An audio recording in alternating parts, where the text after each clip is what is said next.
안녕하세요. 맥킨의 지혜투자 클럽입니다. HLB 간암신약 FDA 승인 난항이 지속되고 있습니다. 자, 9월 변곡점을 앞두고 투자자들의 우려도 증가하고 있습니다.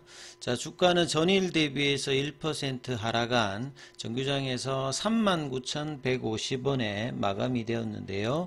내용 한번 살펴보도록 하겠습니다. 자, 기사라기보다 특별한 기사는 아닌데, 이제 장전에 나왔던 기사, 간암신약, 리보세라니까 캄넬리주막 관련해서 FDA 승인 난항, 지금은 리서브미션 관련되는 불확실성이 지속되고 있는 상황이죠. 그래서 미국의 FDA 승인 일정, 결국 리서브미션을 언제 하는지, 이런 이제 로드맵 자체가 아직 안 나오고 있기 때문에 이 부분을 NDA, 그러니까 비밀 유지 협약이다. 그 다음에 영업 비밀이다 해서 이제 항서제약이 공시하고 난 다음에 이야기를 하겠다. 7월 18일 타이베이 미팅 이후에도 지금 한 달이 이제 넘어가는 시점에서도 항서제약에서도 이제 공시사항에 이제 이 부분들이 안 나와 있고요. 그렇다 보니까 HLB 입장에서도 타이베이 미팅 이후에 회의록 공개라든지 이런 것까지 지금 디테일하게 나오고 있지 않는 상황에서 주가 약세가 계속되고 있는 상황이죠. 자, 3월 달에 두 번째 CRL을 맞았고, 주된 이유는 결국 약의 안전성, 유해성, 리보세라에 관련되는 문제는 아니고, 항서제약이 생산하는 이 캄넬리주맙의 CMC 관련해서 옵저베이션 3개가 문제가 되었고, 이 중에서 멸균 공정이 아닌 유관 검사라든지 시스템 관련된 업데이트인데 이 부분들이 결국 시간에 요구하는 데이터를 요구하고 있다.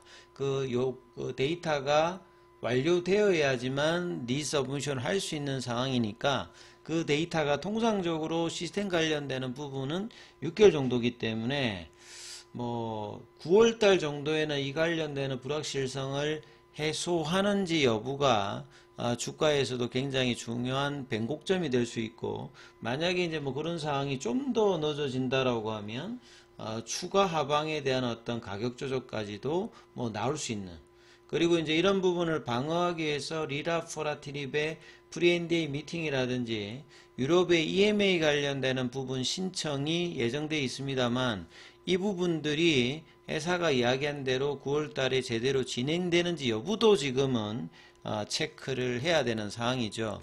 그리고 이제 만약에 리서브미션 넣는다라고 하면 한 달 동안의 억셉턴스 레터를 통해서 심사 분류도 이제 중요해야 되는데요. 회사가 이제 줄곧 이야기했던 2개월짜리 클래스 1이 만약에 된다라고 하면 올해 늦어도 연말 안에 9월 달에 넣는다, 10월 달에 넣어도 연말 안에는 나올 수 있거든요. 근데 지금 어떤 이제 FDA 어떤 분위기라든지 진행 과정을 본다라고 하면, 클래스 1보다는 클래스 2가 될 가능성이 농후하기 때문에 내년 상반기 정도의 결과가 나올 가능성이 이제 높다라 이렇게 이제 판단이 되어집니다. 그리고 이제 EMA에다가 연중에 넣는다라고 하면 내년 하반기, 그러면 이제 회사가 데이터 요구라든지 이런 게 여의치 않으면 결국은 이제 내년 하반기로 집중될 수 있는 어떤 부분에 지금 진행 사정이 될 수도 있다, 이렇게 지금 봐야 되는 상황이겠죠. 그래서 주가가 2월달 제 최고점 대비해서 주가가 지금 이제 4만원 라운드 피겨 가격도 떨어졌고, 작년도의 최고점 12만 9천원 대비해서는 2020년도, 그러니까 2019년 20년도에 올라갔던 고점 대비해서 빠졌던 한 70% 정도의 하락률을 지금 보이고 있습니다. 그래서 HLB 측은 최근 주가 하락은 신약 허가 일정 지연이라기보다는 일정에 관련해서 좀 명확한 부분이 없기 때문에 지금 시장이 가장 싫어하는 거는 불확실성이잖아요. 그래서 기다릴 수 있는 게 문제가 아니라 언제 하는지에 대한 어떤 이 부분들의 해소가, 작년도 같은 경우에는 항서제약이 부사장도 왔고 7월 달에 타이베이 미팅 이후에 FDA에서 바로 이제 특별한 준비 없이 권고를 받으면서 9월 달에 넣었는데, 이번에는 작년보다 업저베이션도 오히려 10개에서 3개로 줄었고, 회사가 처음부터 강력하게 빨리 할 수 있다는 뭐 이야기를 3월 달에 하고 난 다음에 오히려 지금 주가에서는 이런 부분들이 더 이제 안 좋은 어떤 흐름으로 지금 가고 있는 거죠. 그래서 시장이 가장 싫어하는 불확실성 해소에 향서제약도 그렇고 HLB도 묵묵부답이거든요. 사실 뭐 냉정하게 보게 되면. 그래서 그 데이터가 어느 정도의 시간을 요하는 부분인지 통상적인 어떤 이런 부분까지도 지금 얘기를 하고 있지 않습니다. 뭐 영업 비밀이다 이야기를 하고 있는데 굉장히 좀 아쉬운 부분들이죠. 그래서 확실한 승인을 목표로 이거는 사실은 승인을 준비하는 입장에서 이런 부분은 맞겠습니다만 그 결정은 어차피 FDA가 하는 거니까 FDA가 요구하는 부분들의 어떤 준비를 하는 게 일단은 중요하고 그 다음에 최종 그 허가 관련되는 부분은 어차피 FDA니까 확실한 승인을 목표로 하는 거는 맞습니다만 일정 자체가 이 워딩하고 지금 진행하는 시간적인 어떤 차이가 있기 때문에 주가에도 상당히 조금 안 좋은 그리고 최근에 뭐 정세 대표의 사임 풋옵션 전환사채의 풋옵션 관련되는 부분이 향후에도 뭐 9월 이후에도 10월, 11월 내년 초에도 계속됩니다. 그래서 38회차, 39회차 잔여 물량이 여전히 600억 이상이 지금 있기 때문에 이런 부분들도 주가에 좀 부정적인 영향으로 계속 이제 압박을 하고 있다 이렇게 좀 봐야 되겠죠. 그래서 회사의 이제 이런 지점일수록 더욱더 선명한 뭐 IR이라든지 회사의 어떤 명확한 부분들을 정리해서 알리는 어떤 부분이 되어야 되는데 HLB 흐름을 보면 항상 이런 지점에서는 입을 다무는 굉장히 좀 아쉬운 흐름들을 이번에도 이어가고 있다. 그래서 기다리는 부분의 어떤 타임 스케줄을 3월 달에 이제 내듯이 뭐가 좀 안 됐으면 그 다음 과정에서 수정해서 나중에 뭐 우려 섞인 소리가 나온다 하더라도 그 부분들이 통상 이 정도 걸린다 뭐 이런 부분들을 뭐 내는 편이 훨씬 낫다라고 보여지고 이후에 이제 지속되는 승인 이후의 어떤 과정이라든지 다음 라인 요렇게 순차적으로 좀 조리 있게 시장에 설명하는 부분이 있어야 되는데 그런 거 없이 지금 리라 플라티닉 관련되는 부분 이야기라든지 기타 부분을 이야기하는 것이 시장에는 그렇게 지금 먹혀들고 있지 않는 어떤 상황이 8월 달에 증시의 어떤 하락과 더불어서 같이 나타나고 있다 이렇게 봐야 되겠죠. 자 그리고 이제 HLB 관련되는 부분에서 실적 관련되는 부분 2분기 관련해서 보시게 되면 매출이 157억 그 다음에 영업 손실이 231억 당기 순손실이 608억 정도를 하면서 원래부터 뭐 실적이 뭐 좋았던 건 아니죠. 그래서 이제 이 관련되는 부분에서 이 반기 보고서 관련되는 부분을 잠깐 살펴보면요. 연결 기준으로 보면 반기 말에 지금 결국 이제 뭐 풋옵션 관련되는 부분을 대응하기 위해서 유동자산이 어떻게 되어 있느냐.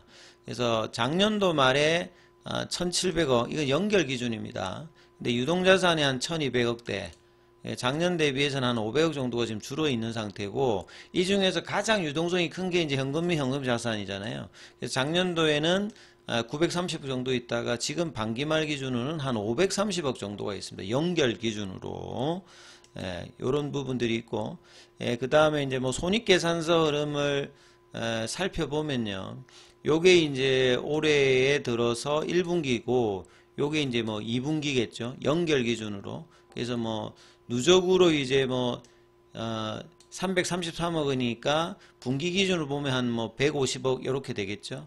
그 다음에 이제 영업 손실 관련되는 부분들이 1분기에는 한 230억이었다가 2분기 이제 반기 기준으로 510억이니까 2분기가 좀 더 이제 영업 손실이 많았다 이렇게 좀 볼 수가 있고요. 그 다음에 반기 순손실 같은 경우에도 1분기 한 600억대 2분기도 600억대가 넘는 모습을 보이면서 실적 관련되는 부분들은 여전히 아직 그러니까 뭐 신약 개발 회사들 같은 경우는 승인 이후에 이제 제대로 된 어떤 실적이 나오니까 이제 이런 상황에서 중요한 부분들은 이 전환사채의 풋옵션 대비가 올해까지는 어느 정도 합니다만 계속되는 부분이 있으면 추가적인 어떤 자금 조달 관련되는 부분들도 또 나와야 되는 어떤 상황이다 이렇게 보여지고요.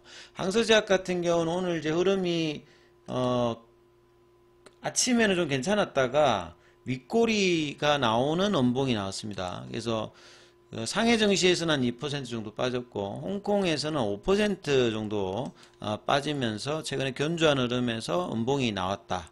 그러니까 항서제약만 빠진 게 아니라 우시앱텍 같은 경우도 빠졌고 항서제약 같은 경우는 내일 이제 실적 관련되는 발표를 앞두고 있는데 실적 발표 전에 좀 빠졌던 게 좀 아쉬운 부분이 있고요. 그 다음에 오늘 공매도 쪽 관련되는 부분들은 거래량은 전체 거래량이 100만 주 대비해서 공매도도 한 10만 주, 공매도 거래 비중이 9.82 정도고요. 그 다음에 이제 공매도 순보유 잔고 같은 경우에는 8월 14일 기준으로 497만 주대. 그 다음에 이제 오늘 대차 거래 관련되는 부분은 상한보다 체결이 한 2배 가까이 좀 많은 모습을 보였고요. 차트 흐름에서 좀 살펴봐 드리면 지금 HLB는 이제 그 8월달 들어서 이때 이제 저점을 3월달 저점을 깨지 않는 흐름을 좀 유지를 하면서 결국 9월 모멘텀을 기다려야 되는데요.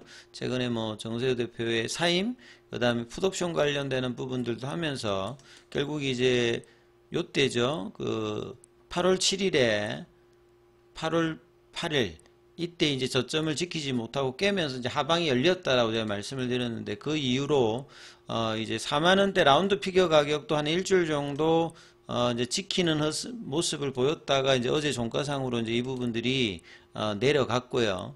그 다음에 오늘도 이제 장중에는 장중에 이제 4만원대 이제 도전도 뭐 되진 않았고요. 그래서 계속 이제 볼린저 밴드 하단 태깅을 하고 있습니다. 이 저항은 5일선 저항을 맞으면서 하한선을 따라서 지금 내려가는 모습을 보여주고 있고 수급상에서는 이제 프로그램이라든지 외국계 매수가 들어오고 있습니다만 요거는 이제 거래량이 터지지 않는 상황에서는 공매도 입장에서의 어떤 밑에서 이 공매도 입장에서 이 저점에서 차익 매도 그러니까 차익 수익 실현하는 매수로 뭐 볼 수 있는 어떤 부분이니까 진성 매수와는 좀 차이가 있다. 그리고 이제 창구 쪽에서 보시게 되면 JP 모간이라든지 뭐 모건스탠리 쪽에 이제 매수 쪽에 뭐 들어와 있습니다만 이런 부분이 이제 진짜 이제 양봉으로 신규 수급으로 들어오려면 일단 기준봉 낼 수 있는 뭐 5% 이상의 거래량이 최소한 200만 주 이상이 터지면서 뭔가 나와야 되거든요. 그래서 9월 달에 변곡점을 앞두고 추가적인 하락은 이제 월봉상에서 지금 보시게 되면 월봉상의 볼린저 밴드 하단선에도 지금 여기 이제 다 있거든요. 여기에서 추가적인 하락이 나올지 아니면 반등이 나올지 그리고 이제 주봉상에서도 보면 이제 이 그 한선의 지지를 이탈하면서 하방 태깅을 하고 있거든요. 그래서 제가 월봉상에 계속 말씀드렸던 요 2023년 작년도 고점 대비해서 바닥 가격은 90%, 80% 통상 요거는 뭐 HLB 보면 모든 종목들이 떨어지면 요런 정도에서 이제 바닥을 6개월에서 뭐 2년까지 확인하면서 움직이는 구간에 들어가는데요. 여기가 이제 12만 9천원이니까 12,900원, 2만 5,800원, 그러니까 3만원 언더에까지 열리느냐 아니면 여기서 플랫형으로 하면서 추가 하락을 저지하면서 올라가는 요 이제 갈림길이 9월 달에 어떤 이야기가 나오냐인데 이미 이제 주가는 조금씩 이제 4만 언더에서 나오고 있습니다만 이 한 달 남짓의 결과가 어떻게 될지를 체크하시면서 이제 봐야 되는 어떤 상황이고 요 바닥 가격에 이제 HLB와 제약을 제외하면 나머지 종목은 다 들어가 있거든요. 그러니까 단기에 이제 V자 파동 이런 것보다는 시간 조정과 기간 조정을 하는 장기 바닥권에 들어가 있기 때문에 시장이 바라는 이제 모멘텀이 있는 그 기사들이 명확하게 나오면 이제 움직이겠다 이런 어떤 시장 움직임 속에 주가 흐름들이 이어지고 있다 이렇게 보셔야 되는 어떤 상황입니다. 자, 장중에는 무료 텔레그램방이 운영되고 있습니다. 링크되어 있는 부분 참조해 주시고 입장 문의는 문자 남겨주시면 안내해 드리고 있으니까 참조하시면 되겠고요. 개별 종목의 다른 계열 종목 관련되는 부분은 이어지는 영상에서 살펴봐 드립니다.